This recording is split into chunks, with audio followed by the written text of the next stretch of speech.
হয়, তাহলে যাকে গালি দেওয়া হলো তার পক্ষ থেকে ওই গালিদাতাকে জবাব দেওয়া হয়, ফেরেশতারা জবাব দিয়ে দেয়। কিন্তু আমরা যদি জবাব দিয়ে দেই তাহলে কিন্তু আর ফেরেশতা আমার পক্ষে জবাব দিবে না। এটাই কোরআনুল কারীমে আল্লাহ বলছে যে ইদফা বিল্লাতি হিয়া আহসান, তোমরা ভালো কাজ দ্বারা মন্দটাকে তোমরা প্রতিহত করো। ফাইদাল্লাযী বাইনাকা ওয়া বাইনাহু আদাওয়াতুন কাআন্নাহু ওয়ালিয়্যুন হামীম, এই কাজ করলে যে তোমার শত্রু সেও তোমার বন্ধু হয়ে যাবে। সুবহানাল্লাহ। এটা দেখলাম যে আরবদের একটা নেচার, যে তারা যদি কষ্ট পায়, চলতে ফিরতে গায়ে একটু ধাক্কা লাগলো, তো তারা রাগ হইলো দোয়া পড়ে, আল্লাহুম্মা দিক, আল্লাহ তোকে হেদায়েত দান করুক, আল্লাহুম্মা রহম, তোকে আল্লাহ রহম করুক। আর আমাদের দেশে যদি একটু উল্টা পাল্টা চলতে ফেলতে ভুল হয়ে যায়, তখন ওইখান থেকে এইখান থেকে 2 কথা 3 কথা থেকে মারাত্মক ঝগড়া লেগে যায়। আমরা আমাদের দেশে এই তো আপনি চোখে দেখে হাঁটতে পারেন না, তুমি দেখো না, এই ঝগড়া লেগে গেছে। আর আরবরা কি করে দোয়া করে যে আল্লাহ তোকে হেফাজত করুক, তোকে মাফ করুক, তোকে রহম করুক। যদিও সে কষ্ট পায়, কিন্তু দোয়া সুন্দর কথা বলে, পাল্টা কিন্তু অ্যাকশন নেয় না। এই জন্য আল্লাহ বলছে যে তুমি যখন ভালোটাকে মন্দটাকে ভালো দ্বারা পরিবর্তন করবা, ফাইদাল্লাযী বাইনাকা ওয়া বাইনাহু আদাওয়াতুন কাআন্নাহু ওয়ালিয়্যুন হামীম, শত্রু তোমার বন্ধু হয়ে যাবে। সুবহানাল্লাহ। আর এই যে মন্দ জিনিসকে ভালোর দ্বারা পরিবর্তন করার গুণাবলী সবার হয় না। ওমা ইউলাক্কাহা ইল্লাল্লাযীনা সাবারু ওমা ইউলাক্কাহা ইল্লা যু হাযযিন আযীম, যারা সবরশীল, যারা ধৈর্যশীল, তারাই কিন্তু এই গুণাবলীর আপনার অর্জন করতে পারে। আল্লাহ সুবহানাহু ওয়া তাআলা তার পরে বললেন যে ওয়া ইম্মা ইয়ানযাগান্নাকা মিনাশ শাইতান, শয়তান যদি তোমাদের হৃদয়ের মধ্যে প্ররোচনা দেয়, ওয়াসওয়াসা দেয়, ধোঁকা দেয়, নাযগুন ফাস্তাঈদ বিল্লাহ, আল্লাহর কাছে আশ্রয় চাও, আল্লাহর কাছে পানাহ চাও। ফাস্তাঈদ বিল্লাহ, এই ফাস্তাঈজ বিল্লাহটা এভাবে হতে পারে যে আমরা যে কোরআন শরীফ পড়া শুরু করি, আউযু বিল্লাহি মিনাশ শাইতানির রাজীম, ফাস্তাঈজ বিল্লাহ, আল্লাহর কাছে আশ্রয় চাওয়ার সবচেয়ে চমৎকার দোয়া আউযু বিল্লাহি মিনাশ শাইতানির রাজীম। রাসূলের সামনে 2 ব্যক্তি ঝগড়া করতেছে, তো ঝগড়া করা অবস্থায় এরা পুরা শরীর চেহারা লাল হয়ে গেছে। তখন রাসূল বললেন যে আমি এমন একটা দোয়া জানি, যদি এটা তারা পড়তো, এখন পড়ে, তাহলে তাদের রাগ দূর হয়ে যাবে, শয়তান দূর হয়ে যাবে। তখন রাসূল বললেন আউযু বিল্লাহি মিনাশ শাইতানির রাজীম। কারো যদি রাগ উঠে যায় তাহলে বুঝতে হবে ওখানে শয়তান অন্তরের ভিতরে আগুন ধরায় দিচ্ছে, মাথার মধ্যে আগুন ধরায় দিচ্ছে, মানে প্রচণ্ড রাগ। অনেকে বলে হুজুর আমার ছেলে মেয়ে অনেক রাগী, আমার হাজবেন্ড অনেক রাগী, আমার স্ত্রী অনেক রাগী, আমার ছেলে অনেক রাগী, অথবা আমি নিজে অনেক রাগী। অনেকে বলে যে আমি অনেক নিজে রাগী, হুজুর রাগ কন্ট্রোল করতে পারি না। তো রাগ কন্ট্রোল করার একটা দোয়া আউযু বিল্লাহি মিনাশ শাইতানির রাজীম, ফাস্তাঈদ বিল্লাহ। এবং এই রাগটা আসে শয়তানের পক্ষ থেকে। মাসালা তাফসীরের মধ্যে এমন আসছে যে রেগে গেলে আপনি যদি দাঁড়িয়ে থাকেন, রাগ থামতেছে না, বসে যাবেন, তাও থামতেছে না, শুয়ে যাবেন, তাও থামতেছে না, ওযু করবেন। এত দোয়া আছে আউযু বিল্লাহি মিনাশ শাইতানির রাজীম। এই দোয়াটা যদি আমরা পড়ি তাহলে আল্লাহ তাআলা আমাদের এই রাগটাকে কমায় দিবেন। আর আউযু বিল্লাহি মিনাশ শাইতানির অর্থটা কি? আমরা তো সারা জীবন খালি পড়ছে শুনছি যে বিতাড়িত শয়তান হতে আমি আল্লাহর কাছে আশ্রয় চাই। যদি কোনো ভাই যদি মনে করি যে আমি তো আউযু বিল্লাহি মিনাশ শাইতানির রাজীম আপনাদের মতো পড়তে পারি না, আমারটা হয়ে যায় আউযু বিল্লাহ, আপনি তখন অর্থটা বলবেন যে আল্লাহ বিতাড়িত শয়তানের ধোঁকা আর ওয়াসওয়াসা হতে আপনার কাছে আশ্রয় চাই, আপনার কাছে পানাহ চাই, আপনার কাছে মাফ চাই, আপনার কাছে একটা পদ্ধতি চাই। তখন আল্লাহ তাআলা আপনাকে পদ্ধতি জানিয়ে দেবেন।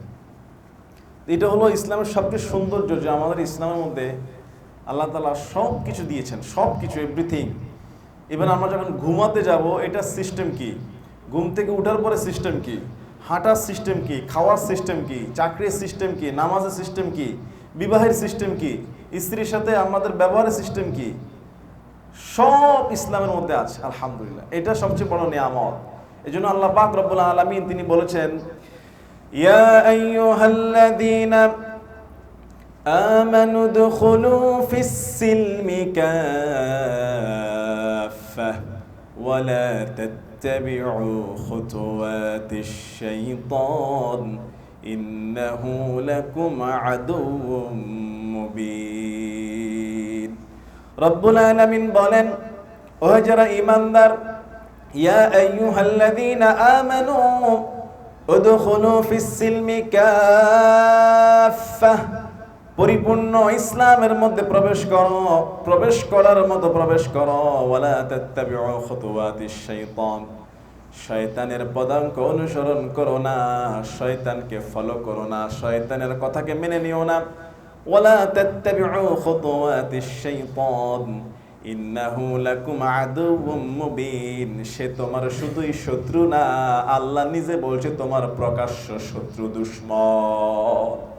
শয়তান শুধু শত্রু না, ইন্নাহু লাকুম আদুউম মুবিন, মুবিন মানে হলো প্রকাশ্য, এ তোমার প্রকাশ্য দুশমন। যদিও আমরা কোনোদিন কেউ শয়তানকে দেখি নাই, ধরি নাই, চুই নাই, দেখতে কেমন, কিন্তু আল্লাহ বলছেন তোমার প্রকাশ্য দুশমন, এটার অনুসরণ করো না। আমরা বললাম আল্লাহ শয়তানের জোরের সঙ্গে আমরা পারি না, শয়তানের সঙ্গে আমরা পারি না। শয়তান আমাদেরকে তোমার পথ থেকে, পদাঙ্ক থেকে, তোমার পথ থেকে আমাদেরকে দূর করে দেয়, তোমার পথ থেকে তার পদাঙ্ক অনুসরণ করতে বাধ্য করে দেয়। আল্লাহ জবাব দিচ্ছে, বান্দা যখন তুমি শয়তানের গোলাম হওয়া শুরু করে দিবা, ওয়া ইম্মা ইয়ানজাগান্নাকা মিনাশ শাইতান নাযগুন ফাস্তাইয বিল্লাহ, আল্লাহ নিজেই মেডিসিন দিচ্ছেন।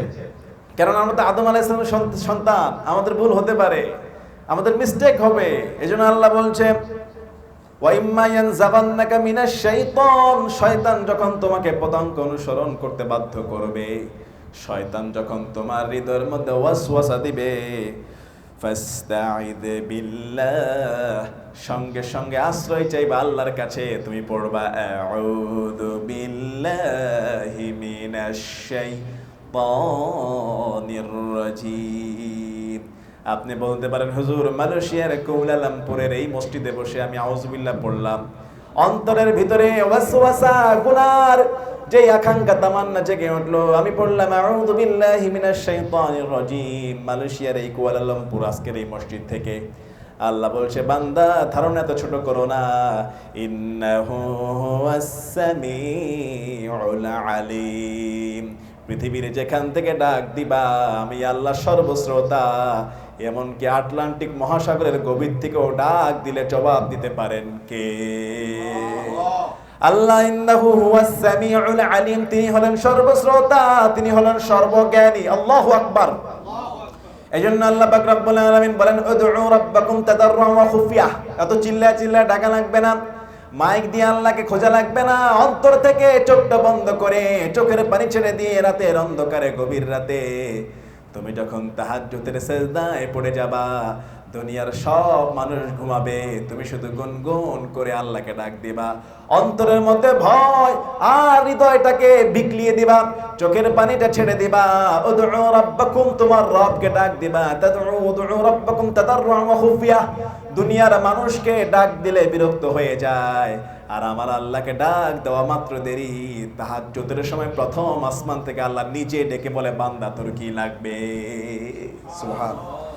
আমরা তো হতাশ হয়ে যাই, যদিও আমরা শয়তানের ধোঁকায় পড়ে আউযু বিল্লাহ পড়লাম না, ধোঁকায় পড়েই গেলাম, গুনাহের কাজ করেই ফেললাম, অন্যায়টা করে ফেললাম। অনেকে ভাবলাম জীবনে অনেক পাপ করেছি, অনেক অন্যায় করেছি, আর নামাজ পড়ে কি হবে, রোজা রেখে কি হবে, সারা বছর নামাজ পড়ি নাই, রমজানে রোজা রেখে কি হবে, এরকম লোক আছে না?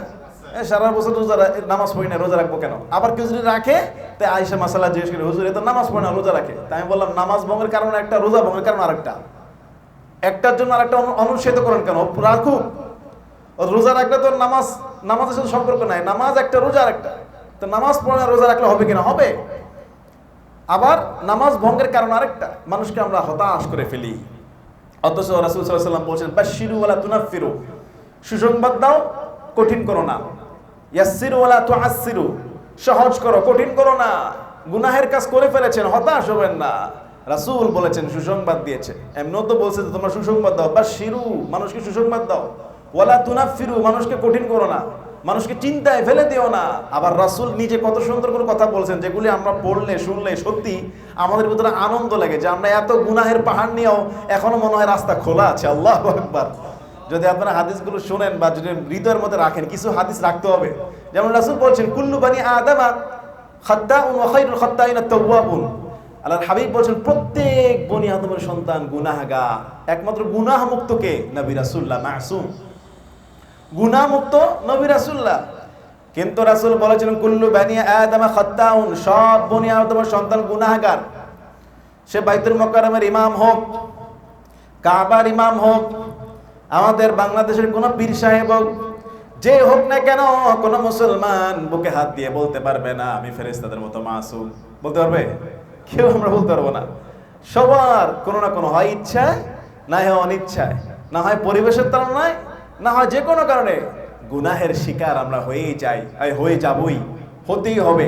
আর রাসূল বলেছেন কুল্লু বানি আদম খাত্তাউন, প্রত্যেক বনি আদমের সন্তান তো ভুলকারী। ওয়া খায়রুল খাত্তাইন আত-তাওয়াবুন, সবচাইতে শ্রেষ্ঠ ভুলকারী সে যে ব্যক্তি তাওবা করে আল্লাহর কাছে। যে ব্যক্তি তাওবা করতে জানে, ক্ষমা চাইতে জানে, আল্লাহর কাছে ক্ষমা করে, আল্লাহ তাকে ক্ষমা করে দিবে। আমরা বললাম ইয়া রাসূলুল্লাহ, ও গো আল্লাহ, ক্ষমা কিভাবে পেতে হবে?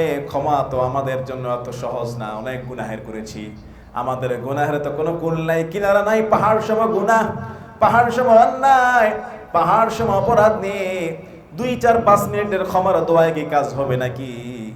2-4-5 মিনিটের দোয়া করলে কি আল্লাহ আমাদেরকে মাফ করে দিবে নাকি? অথচ সারা জীবন তো গুনাহ দ্বারা ভরপুর। আল্লাহর হাবিব সাল্লাল্লাহু আলাইহি সাল্লাম বললেন ছোট্ট একটা তাসবিহ। রাসূল বললেন যে ব্যক্তি প্রত্যেক দিন বা যে কোনো সময় বা যে কোনো অবস্থায় সুবহানাল্লাহি ওয়া বিহামদিহি, ছোট্ট সুবহানাল্লাহি ওয়া বিহামদিহি, আল্লাহর হাবিব বলছে যে ব্যক্তি মাত্র 100 বার পড়বে সুবহানাল্লাহি ওয়া বিহামদিহি, সুবহানাল্লাহি ওয়া বিহামদিহি, সুবহানাল্লাহি ওয়া বিহামদিহি, যে ব্যক্তি মাত্র 100 বার পড়বে, 5 মিনিটও 10 মিনিটও লাগে না।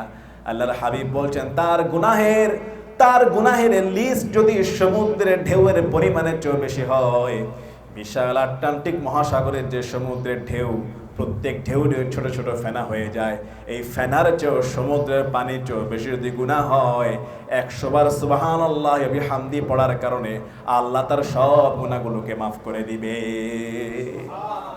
কত গুনাহ আমাদের! সুবহানাল্লাহি ওয়া বিহামদিহি, ছোট্ট তাসবিহ মাত্র 100 বার।